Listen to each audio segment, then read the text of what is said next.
반갑습니다. 10번까지 끝났고요.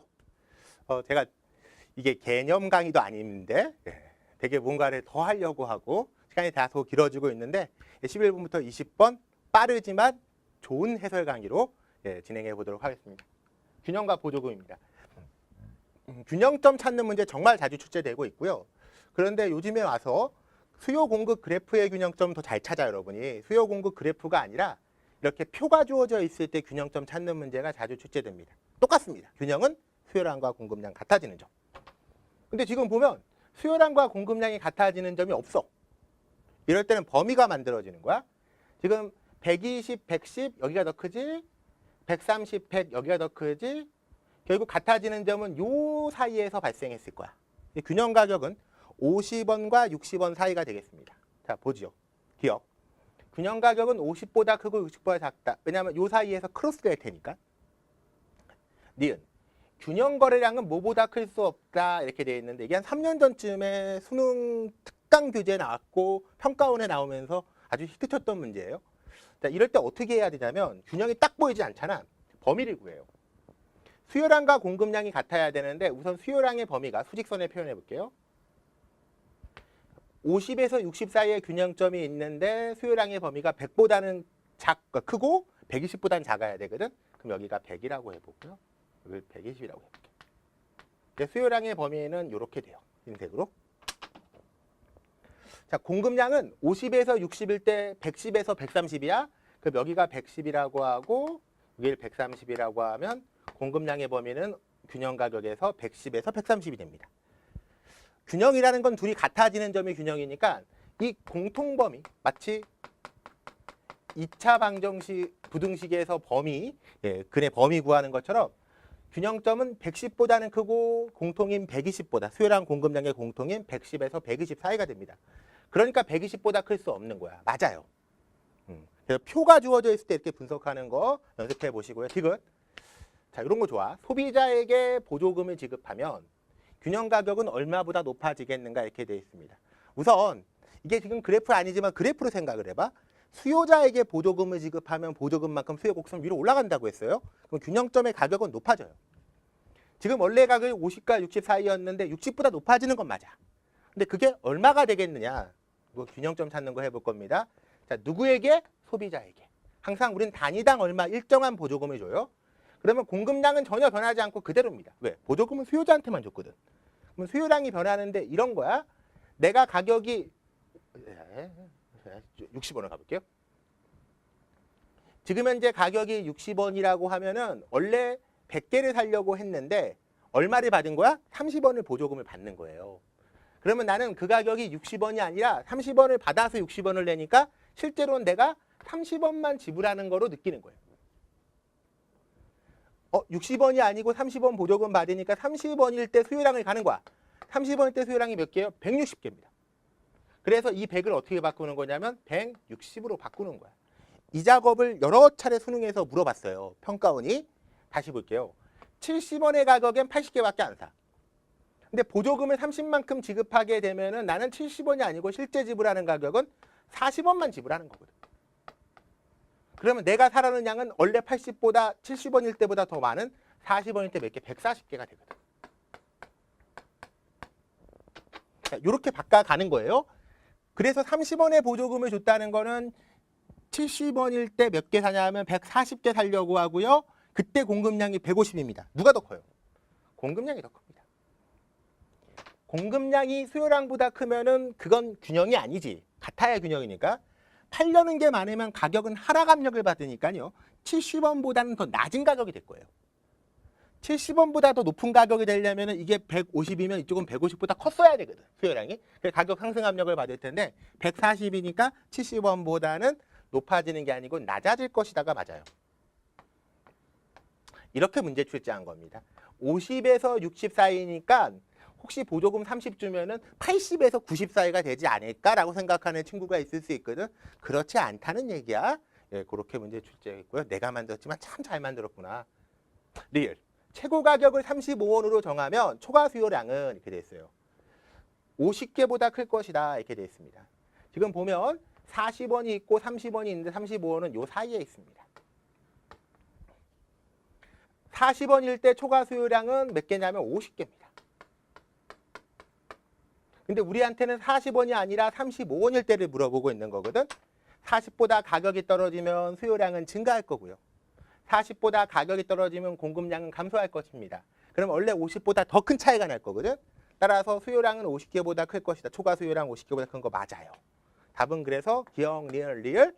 자, 이 문제는 균형점 찾는 문제인데 균형점이 그래프가 아니라 이렇게 표로 주어졌을 때 균형점 찾는 거, 보조금 같은 거 줬을 때 균형점 찾는 거 그런 거 잘 분석하셔야 됩니다. 어려운 문제로 출제가 되고 있습니다. 12번째, 실업률과 고용률. 실업률, 고용률, 경제활동 참가율 뭐 이런 거 물어보는 거 자료 해석으로 공식만 알면 풀 수 있는데 수학이에요. 거의 산수. 자, 뭐가 조건인가 볼게요. 조건 다시 봐야지. 각국의 성별 고용률, 취업률의 변화. 고용률, 취업률이고요. 그 다음에 남성, 여성 모두 생산 가능 인구는 일정하다. 여긴 남성, 여성 이렇게 되어 있어요. 생산 가능 인구 일정합니다. 자, 기억.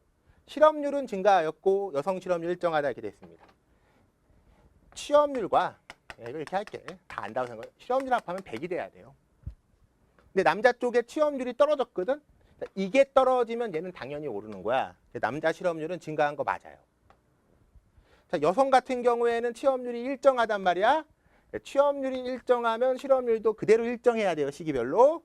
따라서 여성 답입니다. 니은. 취업자 중 남성이 차지하는 비중은 전체 취업자가 있는데 그건 남자 취업자, 여자 취업자, 그 다음에 남성이 차지하는 비중이니까 남자 취업자. 이렇게 되는 거야. 그런데 여기 지금 보시게 되면은 남자의 취업률은 감소하고 그 다음에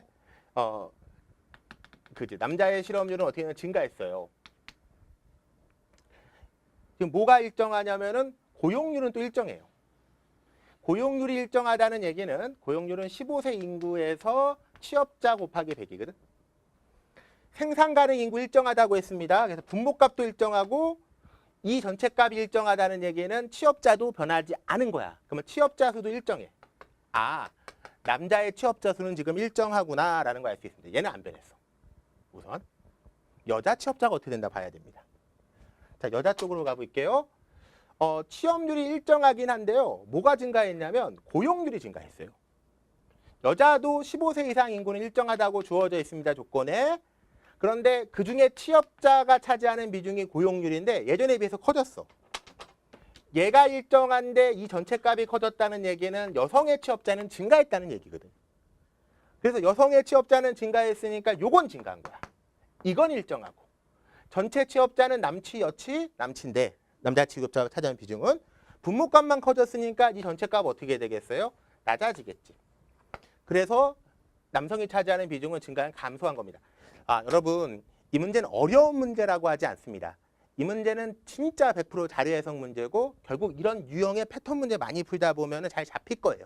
그래서 많이 연습해 보세요. 디귿. 여성 경제활동 참가율은 증가했다. 경제활동 참가율은 15세 이상 인구분의 취업자와 실업자의 합이에요. 그런데 15세 이상 인구는 여자, 남자 모두 일정하다고 했으니까 이렇게 가시면 되겠고요. 여자 취업자 증가한 거 나왔죠? 여기서 여자 취업자는 증가했다고 주어져 있습니다.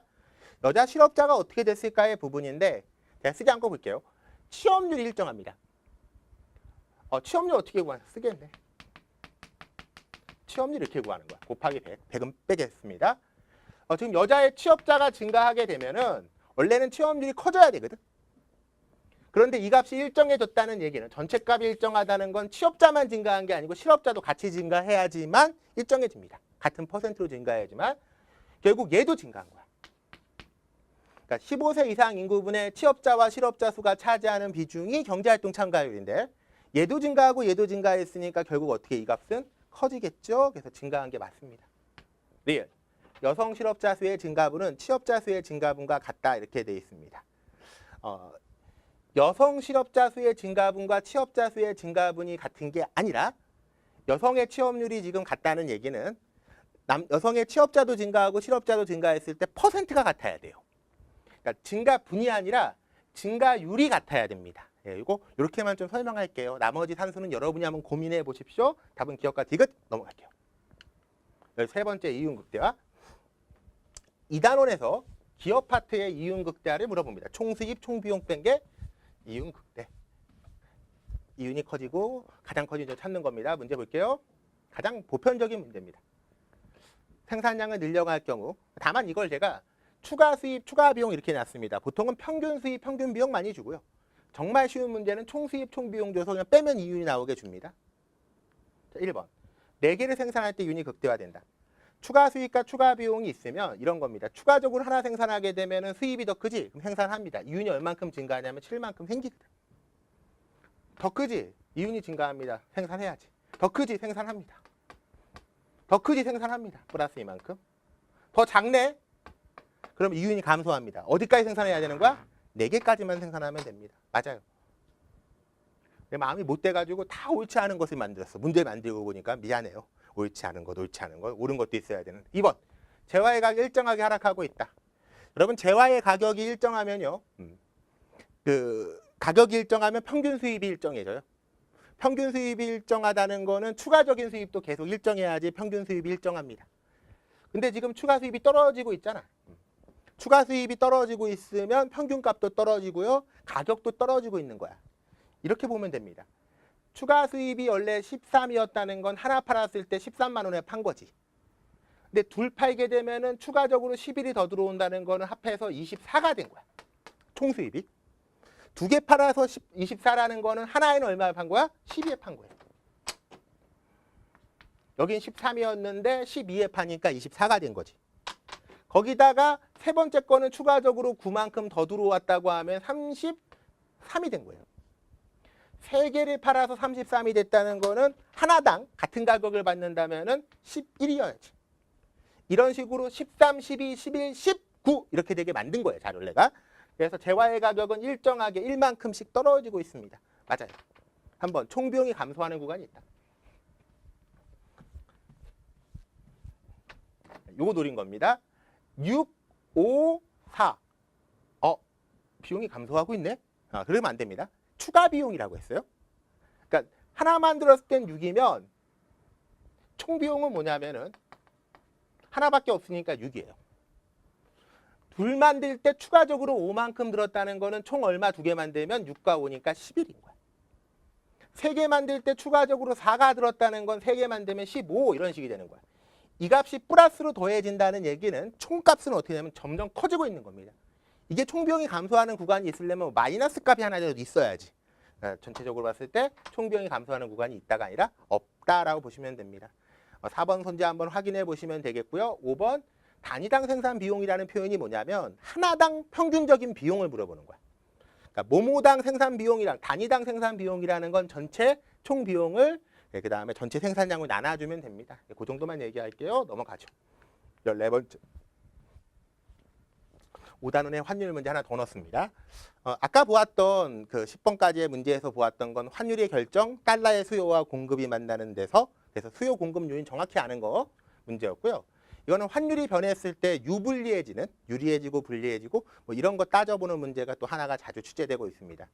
뭐 그냥 쉽게 얘기해서 내가 미국으로 여행을 가려고 하는데 지금 1달러가 2,000원이야. 예를 들어 지금 안 그렇습니다. 한 일단 1,100원, 200원 될 것 같은데요. 2,000원이야. 근데 1달러가 200원이 됐어. 그럼 나는 200원만 가져가면 미국 돈 1달러를 쓸 수 있잖아. 그러니까 환율이 떨어지면은 내가 여행 갈 때 되게 유리해지고 막 이렇게 돼요. 여행 오는 애들은 1달러 갖고 와도 2,000원이 아니고 200원밖에 못 쓰니까 불리해지고. 그러니까 이런 것들 따져보는 게 환율 변동의 효과다. 다 알고 계실 겁니다. 자료입니다. 시기별로 갑국과 을국의 이제 환율 변화 자료가 주어져 있고요. 이제 보통 우리는 이렇게 된 걸 많이 봐요. 1달러에 몇 원 이런 걸 보게 된다고. 오히려 이걸 국가가 주어져 있으면 이 환율값이 커지면은 원화 가치 떨어지는구나 이게 되는데 국가로 그냥 이름을 써놓으면 갑국, 을국 써놓으면 애들이 어려워하더라고. 이게 뭐냐면 을국 화폐 한 단위를 갑국 화폐 몇 개랑 교환하고 있냐 이거거든. 그러니까 이게 커진다는 거는 을국 화폐 하나를 얻기 위해서 1달러를 얻기 위해서 많은 원화를 주는 거잖아. 마찬가지로 을국 화폐를 얻기 위해서 갑국 화폐를 더 많이 주고 있는 거예요. 그래서 누구의 화폐 가치가 높아지는 거냐면 이 올라가는 건 을국의 화폐 가치가 높아지고 있는 거예요. 자, 높아지고 있는 가치를 한번 써볼게요. 높가라고. 을국입니다. 그럼 높아지는 건 다 을국화폐 가치가 높아지는 거라고. 반대로 같은 을국화폐를 얻기 위해서 더 적은 각국화폐를 내야 되는 B와 D 지점은요. 각국화폐 가치가 높아지고 있는 거예요. 자, 그렇게만 이해하고 문제 푸시면 됩니다. A 시기는 을국화폐가 높아지고 있죠. 각국화폐, 을국화폐에 대한 가치가 하락하는 게 아니고 어떻게 되고 있다? 을국화폐에 대한 가치가 각국화폐의 가치는 어떻게 되냐? 하락하고 있다 이런 표현이네요. 말이 조금 복잡하네. 다시 각국화폐 가치가 하락하고 있다. 을국화폐 가치가 높아지면 상대적으로 각국화폐 가치 하락합니다. 맞아요. 자, 2번. 비시기의 환율 변화는 을국에 대한 각국의 수출 악화 요인이 될 수 있다. 이렇게 되어 있습니다. 수출이 악화된다는 거는 자기 돈의 가치가 높아질 때 수출이 안 됩니다. 비싸게 느껴지거든. 그러니까 각국의 수출 악화 요인이라는 건 뭐냐면 각국의 돈의 가치가 높아졌어요 라는 얘기예요. B시기를 보게 되면 각국의 가치가 높아졌죠? 맞아요. 한번 C시기의 환율 변화는 각국의 유학 보낸 을국 학부모 부담을 감소시킨다 이렇게 되어 있습니다. 을국의 학부모 부담이 감소되려면 달러 보내줄 때, 예를 들면 달러 보내줄 때 그 달러 가치가 떨어져야 돼요. 우리 입장에서는. 그러니까 을국 학부모 부담이 감소된다는 건 을국 돈의 가치가 높아져야 됩니다. 을국 돈의 가치가. C 보니까 을국 돈의 가치가 높아지는 걸로 되어 있네. 맞아요. 4번. D시기의 환율 변화는 을국 기업의 각국에 대한 투자 감소 때. 좀 복잡해 보이는데 이렇게 되어 있습니다. 을국 기업이 각국에 대해 투자를 하고 있는데 그 투자를 덜 하는 거야. 그럼 각국에는 을국 돈이 안 들어와요. 다시. 을국 애들이 각국에다가 돈을 두는 투자를 하는데 그 투자를 줄인대요. 예전보다 줄인다는 얘기입니다. 그러면 을국 돈이 각국에 안 들어오게 되면 을국 돈의 가치가 높아져요.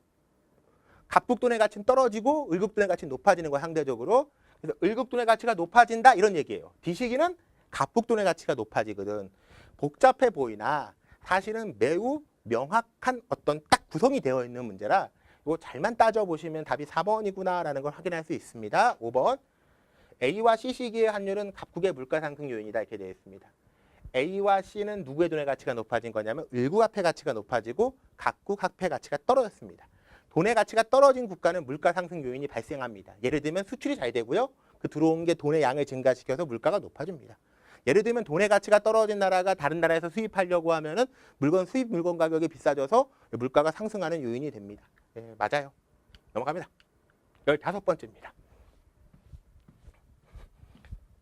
지금 나에게 필요한 건 정확한 전달과 스피드입니다. 15번. 수요 공급의 이동과 잉여가 어떻게 변하는지 문제 많이 출제되고 있습니다. 독특한 형태의 수직인 수요와 수직인 공급의 곡선에서 잉여 변화 한번 보도록 하죠. 오히려 이런 게 더 정형화된 문제입니다. X제는 공급이 증가해도 사회적인 변화가 없다. 공급 증가시켜보죠. 사회적 잉여는 생산자 잉여와 그 위에 소비자 잉여. 원래는 소비자 잉여, 생산자 잉여와 소비자 잉여. 요만큼 늘었어요. 자, 2번.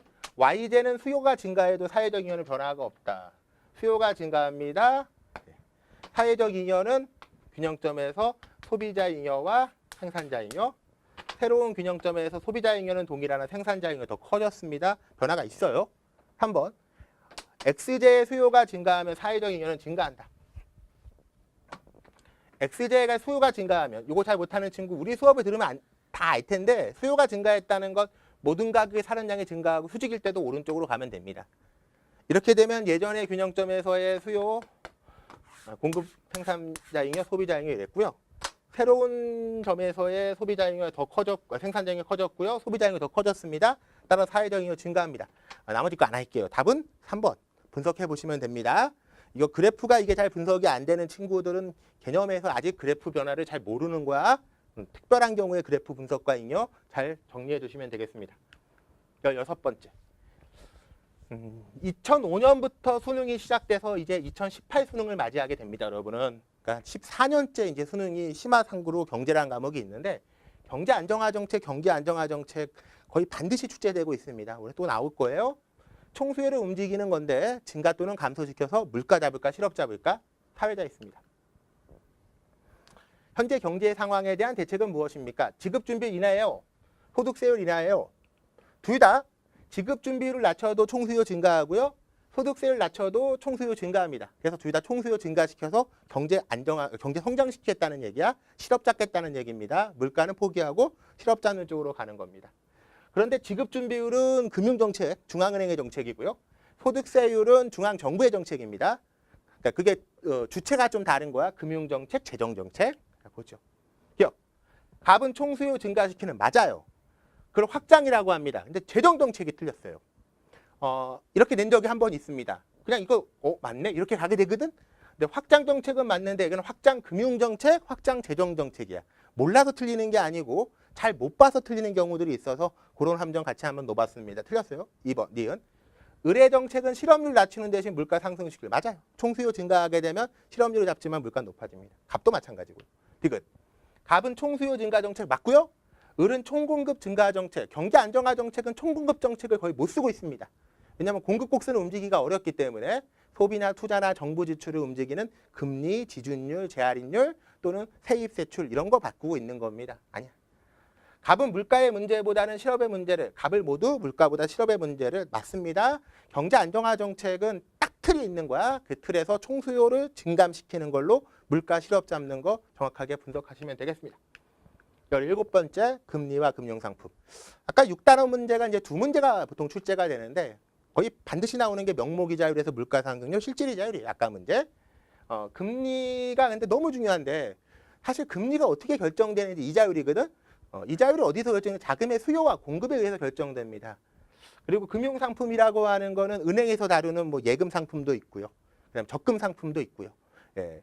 그리고 이제 보험회사 상품, 보험 상품도 있고요. 그리고 연금 상품도 있고요. 예. 주식, 채권 이런 상품도 있습니다. 한번 같이 볼게요.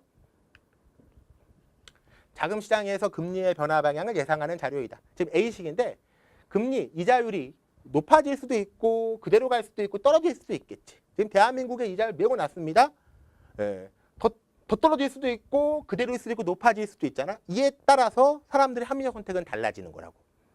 이자율이 매우 높아질 것 같으면 지금 대출을 받을 때 고정금리로 대출 받지 않고 변동금리로 받는 게 낫다고. 왜?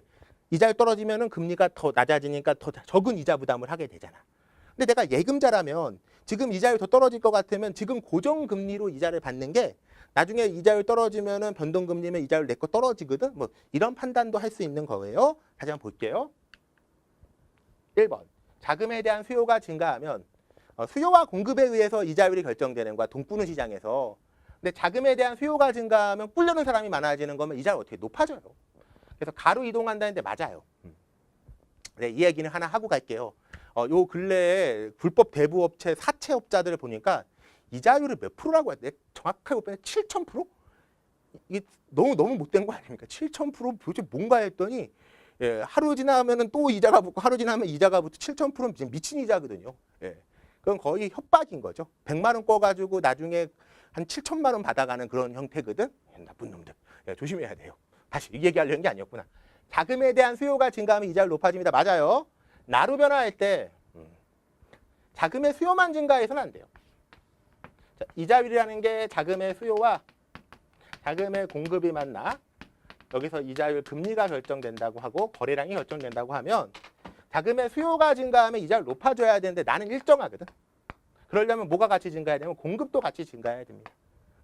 그래서 자금의 공급은 감소했을 것이다가 아니라 나로 변해 자금의 수요가 증가했다면 자금의 공급은 증가했을 것이다. 틀렸네요. 자, 3번. 가로 이동하면 예금자 보호법에 적용을 받는 게 예금 상품입니다. 예금 상품에 투자하는 사람이 늘어날 것이다. 이자율 높아지면은 이제 은행에다 예금하는 사람 늘어납니다. 지금 이자율 너무 낮아서 다른 걸 찾는 거야. 투자처를. 주식이나 채권 이런 것들. 네, 맞아요. 다가 예상되면 A 시점에서 자금 수요자는 고정. 그러니까 이자율이 떨어질 것 같으면은 자금의 수요자는 고정금리 대출보다는 그럼요. 변동금리로 가야지. 수요자는 이자를 내야 되니까 부담을 해야 되니까. 채권에 투자한 사람은 다로 이동 시 이거 좀 어려울 텐데요. 채권 가격은 이자율 높아지면 반대로 가요. 그래서 지금 다로 이동한다는 건 이자율 떨어진다고 하면은 이자율 떨어지면 오히려 채권 가격은 높아집니다. 우선 이렇게만 좀 설명을 할게요. 이자율 떨어지면 채권 가격은 오히려 높아지거든요. 그러면 내가 샀을 때보다 채권 가격 높을 때 팔게 되면 그게 바로 시세 차익이야. 얻을 수 있습니다. 답은 몇 번? 2번 이렇게 세 문제 남았습니다. 3단원에서 시장 실패 문제 반드시 출제됩니다. 공공재가 출제되던 외부 효과가 출제되던 외부 효과 문제입니다. 생산 측면에서 외부 효과가 발생하는 어떤 문제와 시장 상황 이에 대한 분석으로 요게 시장 공급이고 요게 사회적 최적 수준이라고 사회적 공급이라고 하면 지금 요만큼 차이. 그러니까 이게 사회적 비용이고 요게 사적 비용이라고 합니다. 누가 더 높아요? 사회적 비용이 더 높은 거지 위에 있으면. 요거 뭐라고 하냐면 생산 쪽에 부정적 외부 효과라고 합니다. 자, 다시 볼게요. 1번. 그래프는 뭐 기본적 개념이고요. 생산 측면 부정적 맞아요. 2번 시장 거래량이 부정적 외부 효과는 사회가 원하는 수준보다 너무 과다해서 시장 실패인 거야. 사회적 최적 수준의 거래량보다 시장에 맡겨놓으면 더 많게 됩니다. 그래서 세금을 부과하게 됩니다.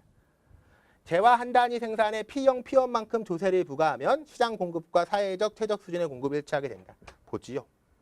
지금 이렇게 이게 시장 공급이고 사회적 공급하고 같아지나 볼게요. 얼만큼의 지금 조세를 단위당 부과하냐면 P형, P1이에요. P형이 여기고 P1이 여기입니다. 그러니까 P형, P1은 요만큼이고요. 그래서 단위당 요만큼의 세금을 부과한다는 얘기예요. 그러면 생산비가 단위당 요만큼씩 느니까 여기까지만 올라올 거야. 세금 부과고. 근데 사회가 원하는 사회적 최적 수준은 거기보다 더 높은 여기예요. 따라서 단위당 P형 P1이 아니라 요만큼의 세금을 부과해야 됩니다. 여기가 되려면 어떻게 되냐면 P2까지, 즉 P형 P2를 부과해야 됩니다. 틀렸네요. 답은 3번 가지면 되겠네요. 4번 정부의 인위적인 개입으로 시장 공급을 사회적 최적 수준의 공급에 일치시키면, 즉 정부가 세금 같은 걸 부과해서 요거랑 요걸 딱 같게 만들면 세금을 얼마큼 낸 거야? P형 P2만큼 단위당 부과하게 되면 그렇게 되면 생산자 잉여는 감소한다. 그렇게 됐을 때 시장의 공급 곡선은 이렇게 되고요. 그때 생산자 잉여는 요 시장 가격과 새로운 생산비, 세금을 포함한 생산비.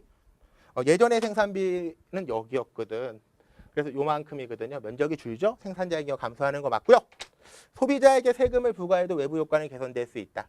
부정적 외부 효과일 때 생산 쪽이라고 해서 꼭 생산자에게만 세금을 부과해야 되는 게 아니고요. 소비자에게 세금을 부과하든 생산자에게 세금을 부과하든지 결론적으로는 도출되는 결론이 같아져요. 보조금을 세금을 이제 계산하고 보면. 그래서 답 5번도 맞습니다. 이것도 많이 나왔던 함정선제예요. 19번째, 2문제 남았습니다. 정부가 시장에 개입하는 형태의 문제를 보겠습니다. 다음 자료에 대한 옳은 설명. 최근 각국 정부는 가격 안정을 위해 농산물인 XJ의 공급량을 Q3로 고정시키는 정책을 지금 보니까 시장에 맡겨놓으면 수요와 공급에 의해서 가격은 P2가 되고요. 거래량은 Q2가 될 겁니다. 근데 어떻게 하겠다는 얘기냐면은 이 가격이 너무 높다라고 생각을 한 거야. 농산물 가격이. 농산물에 돼 있는 XJ 가격이. 그래서 어떻게 한다고 했냐면 생산량, 공급량을 이렇게 고정시키겠대요. 그러면 이게 새로운 공급 곡선, 수요 곡선 이렇게 되기 때문에 균형점의 가격은 이렇게 P1으로 떨어지게 되고요. 균형 거래량은 Q3로 늘어나게 됩니다. 가격을 떨구고 거래를 늘리게 되는 그런 정책을 쓰겠다라고 돼 있습니다. 자, 더 볼게요. 기억, 가격은 P1, P3만큼 하락한다. 다시 보죠. 원래 시장 수요와 공급 이래서 균형 가격 얼마? P2였습니다. 그런데 얼만큼으로? Q3만큼으로 공급량을 고정시키게 되면 가격은 여기로 옵니다. 새로운 가격은 P1이에요. 그러니까 시장의 가격은 P1, P3만큼이 아니라 P2, P1만큼, P1, P2만큼 틀렸어요? 정부 정책으로 시장 수요는 증가한다 이렇게 되어 있습니다. 시장의 수요가 증가하는 게 아니고요. P2에서 P1이 되면서 이 가격이 떨어져서 수요량이 증가하는 겁니다. 수요 증가와 수요량 증가는 다른 개념이에요. 가격이 떨어지면 수요량이 증가하고요. 수요가 증가하려면 이런 식이 돼야 돼요. 그거 아닙니다. Q1, Q3만큼의 공급량은 정부가 담당한다 이렇게 되어 있습니다. 나머지 양을 정부가 담당한다라고 하면 자, 이 가격, 새로운 P1의 가격, 공급을 늘린 거죠. 공급량을. 자, 이렇게 공급을 늘리게 되면 어떻게 되냐면은 원래 P1의 가격에서 정부는 시장에 있는 공급자는 생산비만큼만 생산할 테니까 자기의 생산비가 P1이 되는 요 지점까지만 생산하게 돼요. 즉 그래서 요만큼은 누가 생산하는 거냐면 누가 공급하는 거냐면 원래 농산물 생산하는 공급자가 공급해야 되고요. 근데 여기까지 공급량을 만들려고 하면은 이제 요만큼의 초과되는 공급이 필요하거든. 이건 누가 제공하냐면 Q1, Q3만큼은 정부가 담당하면 된다. 맞아요. 정부의 조치로 소비자 잉여는 증가한다 이렇게 되어 있습니다. 수요 곡선은 하나도 변한 게 없는 거야. 정부가 공급을 이렇게 늘려주면 공급 곡선이 이렇게 돼도 수요 곡선은 그대로인 거잖아. 예전의 균형점에서는 P2의 가격이니까 요게 소비자 잉여. 시장 가격이 P1으로 하락하고 거래는 더 많이 일어나서 소비자 잉여는 요만큼이 늘어요. 네. 그래서 리을도 맞습니다. 답은 디귿과 리을. 자, 마지막 20번 남았습니다. 자, 무역과 잉여. 비교 우위를 5단원 파트에서 놓을까 하다가 비교 우위보다 작년 9월에 가장 핫했던 문제가 무역과 잉여라서 무역과 잉여 문제 하나 집어넣어 보았습니다. 평가원에서 가장 핫했던 문제로. 아이고. 다음 자료는 각국의 XJ 시장을 나타낸다. 가다 정책 시행에 대한 설명으로 옳지 않은 것은 단 각국의 수입은 국제가격에 영향을 미치지 않는다. 이렇게 되어 있습니다. 국제가격 피형에서 자유롭게 무역하는 경우와 정부가 관세를 부과하는 경우와 그 다음에 보조금을 지급하는 세 가지 경우를 지금 갖다 놨습니다. 그래프 볼게요. 지금 시장에 맡겨놓으면 마지막 문제입니다. 수요와 공급이 만나서 균형가격 얼마냐면 P1입니다. 개방하기 전에는. 근데 국제가격이 P0이래. 국제가격 P0은 P1보다도 낮은 여기에 있습니다. 근데 이 가격에 얼마든지 물건을 팔 수 있다는 얘기는 이 국제가격으로 물건이 얼마든지 들어올 수 있고요. 이게 국제가격에 따른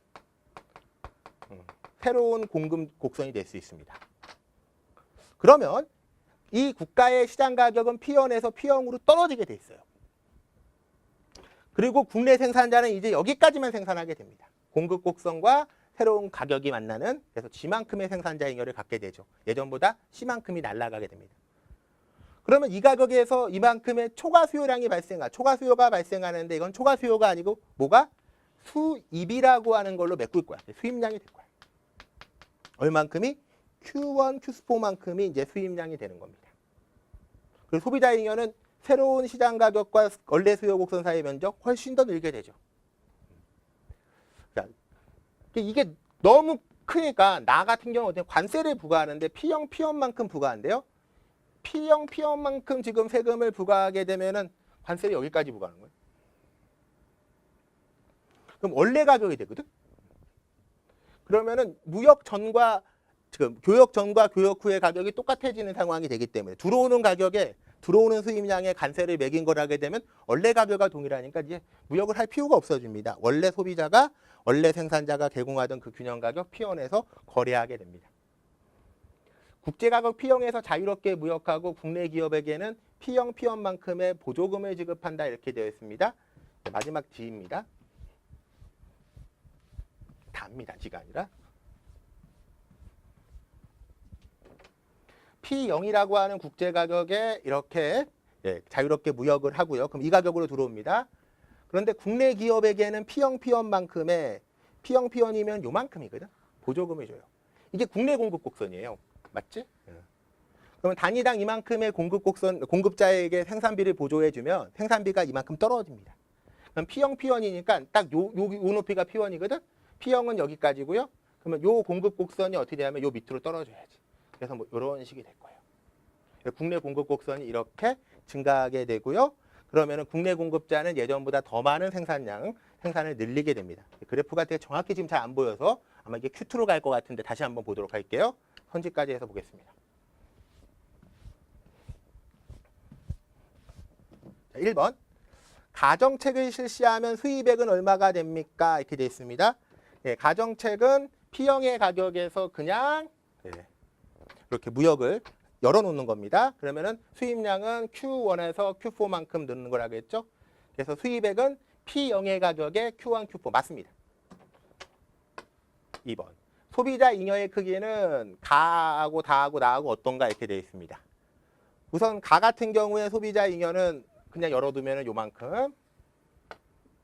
소비자 잉여는 수요 곡선이 그대로기 때문에 시장 가격이 그대로면 변하지 않아요. 근데 다의 정책은 그냥 무역을 하는데 그대로 열어놓은 거야. 관세 안 매겼습니다. 생산자에게만 보조금을 줘서 국내 생산자가 조금 더 예전보다 많이 생산할 뿐이지 시장 국제 가격의 P형이라는 가격은 변하지 않습니다. 따라서 가나 다나 국제 가격에서 P형에서 거래가 되기 때문에 소비자 잉여는 그대로예요. 그래서 가와 다는 같아요. 근데 나 같은 경우에는 관세를 부과했기 때문에 관세를 부과해서 더 높아지니까 더 높아지게 되면은 원래 가격에서 거래가 아까처럼 발생하게 되니까 소비자 잉여가 더 줄 수밖에 없습니다. 그래서 소비자 잉여의 크기는 가와 나가 같고 나가 가장 적다. 시장 가격이 다르게 형성되기 때문에 가능한 얘기예요. 가와 나는 동일한 가격이 됩니다. 시장 가격이 국제 가격으로. 3번. 다의 정부의 보조금 총 지급액은 얼마입니까? 이렇게 돼 있어요. 다시 다 해볼게요. 자, 수요 곡선과 공급 곡선이 있는데 보조금 얼마 지급했냐면은 P형 P1만큼의 보조금을 지급한다고 돼 있고요. 그러면 이만큼이 될 거고요.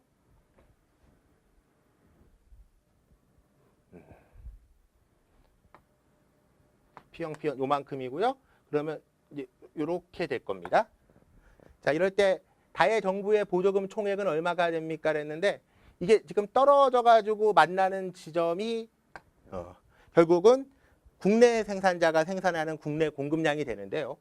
단위당 이만큼의 거래가 여기만큼 일어난다고 하면은 요 넓이, 이 평행사변형 넓이가 되겠습니다. 지금 선생님이 문제를 따로 뽑아오지 않았는데 제 출제 의도는 이게 Q2에 맞게 그린 것 같은데 지금 이게 그림이 좀 흐리게 보여서 잘 안 맞는데 제가 지금 출제한 그림을 잘 못 보겠는데요. 원래 그러니까 국내 생산자의 생산량이 Q2까지고요. 그 다음에 단위당 보조금이 얼마냐면은 P형 P1이죠. 그러면 이렇게 지금 출제가 되어 있을 거예요. 예. 혹시라도 안 되어 있으면 제가 이건 수정해서 올려드리겠습니다. 맞을 겁니다. 예. 이 그림이 지금 잘 안 보여서 Q2 곱하기 P형 P1, Q2 곱하기 P형 P1 맞습니다. 4번.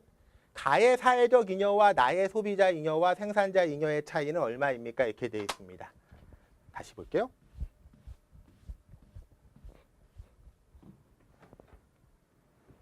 자, 가는 국제가격 이렇게 되는 거고요. 그 다음에 나는 그랬구나. 지금 뭐가 잘못됐는지 지금 보이네요. 아까 보니까 관세를 P형 P1만큼 부과하면 균형보다 더 낮은 가격으로 지금 그림이 그려져 있는데 제가 이 그림이 좀 잘 안 보여요. 그래서 보니까 균형보다 낮은 가격에 지금 그러면 관세를 부과한다고 하더라도 요만큼의 수입량은 지금 발생하는 상황입니다. 가의 사회적 잉여와 나의 소비자 잉여와 생산자 잉여. 가의 사회적 잉여는 요거까지만 할게요. 요게 소비자 잉여고 요게 생산자 잉여가 됩니다. 즉 자유롭게 무역을 하게 되면 요만큼이 소비자 잉여와 생산자 잉여의 합이 되고요. 이게 갑니다.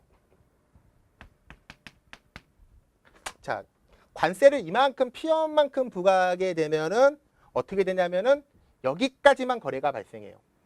여기 이렇게 됐어야 돼. 그리고 이게 Q2로 떨어질 거야. Q2, Q3가 됩니다. 그러니까 요만큼만 수입량이 돼요. 그리고 가격은 P1까지 올라갔고요. 자, 그러면은 소비자잉여 어떻게 되냐면은 제가 요 진하게 칠하는 거 보세요. 요게 소비자잉여, 새로운 관세 부과 후의 시장 가격, 그 다음에 요게 생산자잉여. 그러니까 소비자잉여와 생산자잉여의 차이는 D와 F가 아니라 E까지가 차이가 납니다. D, E, F입니다. 그래서 D, E, F니까 답은 4번 이렇게 가져가면 됩니다. 나 정책의 관세 수입보다 관세 수입은 단위당 T1 곱하기 수입량이니까 요 면적이 되거든요. 그리고 다정책의 보조금 지급액인데 보조금 지급액은 어떻게 되냐면은 P형 P1이 아까 여기에서 여기고요. 보조금은 이렇게 됩니다. 요 면적이 될 거예요. 자, 뭐가 더 넓냐면은 면적으로 봤을 때 보조금 지급액이 더 면적이 넓어요. 그러니까 보조금 지급액이 더 크다는 맞습니다. 마지막 문제에서 지금 해설하면서 그림이 내가 그림이 잘 안 보여서 여러분한테 조금 오해의 소지가 있는데 요거 얘기만 다시 잠깐 하고 마무리 짓게요. 처음에 국제가격 P형에서 자유롭게 한다라고 하면 국제가격 P형이 지금 잘 안 보이는 거였구나. 이 국제가격 P형은 더 위에 있었던 거군요. 죄송합니다. 마지막입니다. 국제가격 P형은 여기입니다. 이게 P형. 그래서 이렇게 이제 무역이 이루어지는 거고요. 그 다음에 두 번째는 P형 P1만큼 관세를 부과하는데 지금 나는 요 균형점이 지금 P1인 줄 알았어요. 근데 지금 그림을 자세히 보니까 P1은 지금 밑에 있어요. 그래서 P형 P1만큼의 관세를 부과하게 되면은 원래 균형점보다는 더 낮은 여기 관세를 부과한 게 딱 여기까지거든요. 그래서 여기까지 해서 요 가격에서 거래가 발생하고 요만큼이 생산자잉여, 요만큼이 소비자잉여 이렇게 되는 그림이었고요. 마지막 단은 P형에서 자유롭게 무역을 하게 되면은 그대로 P형의 가격에서 공급 곡선이 들어오게 되고요. 근데 국내 기업에게 보조금을 지급하는데 P형 P1만큼의 보조금을 지급하니까 정확히 요만큼이 되네요. 이게 P형 P1이거든요. 그러니까 요만큼의 보조금이니까 공급 곡선 생산비가 여기 떨어지게 되고요. 그러면 이런 식이 될 거예요. 이게 보조금 지급 후 국내 공급 곡선이고요. 그래서 보조금 지급 후에는 국내 생산자는 여기까지의 생산을 하게 되고 요게 지금 떨어지는 걸 보니까 그림을 다시 잘 그려보고 안 보이는 걸 봤더니 Q2로 지금 주어져 있습니다. 그렇게 분석을 하면 됩니다. 6시 10분이네. 예. 제가 PD님의 시간도 좀 뺐고 이렇게 돼버렸네요. 여기까지입니다. 이게 지금 6월 평가원 대비해서 나온 제가 만든 20문제인데 이 중에 수특을 좀 반영한 문제도 한 3문제 정도 있고요. 나머지는 그동안 수능에서 최근에 나왔던 평가원이 가장 좋아하는 유형 패턴 문제를 나름대로 좀 변형이나 새로 만든 문제입니다. 주제는 거의 변하지 않을 겁니다. 그러니까 이걸 통해서 내가 이 전체 이렇게 나온다고 했을 때 어떤 주제에 약점이 있는지 이런 것들 남은 한 10일 정도 되는 기간 동안 개념들 좀 보완하시고 그 부분에 대해서 집중학습하시면 되겠고요. 6월 평가원에서 좋은 성적을 내는 거는 좋은 실력이 있을 때 가능할 거예요. 그래서 6월 평가원에 대한 시험에 대해서 너무 압박을 받지 마시고 제대로 평가원이 나를 평가하는 시험이기 때문에 내가 갖고 있는 지금 능력치를 제대로 평가할 수 있게 잘 준비하시고 감 떨어지지 않게 잘 마무리하시면 좋겠습니다. 저는 평가원 대비 모의고사가 아닌 실제 6월 평가원이 끝나고 그 주 한 일요일쯤에 토요일이나 일요일쯤에 여러분에게 빠르게 해설 강의로 다시 피드백하겠습니다. 경제 선택하셔서 되게 힘든 나날을 보내고 계실 텐데 그 힘든 나날이 좋은 결실을 맺을 겁니다. 언제? 6월? 아니요. 9월? 수능 때 그런 결과를 꼭 맺으시기를 기원하겠습니다. 수고 많으셨습니다.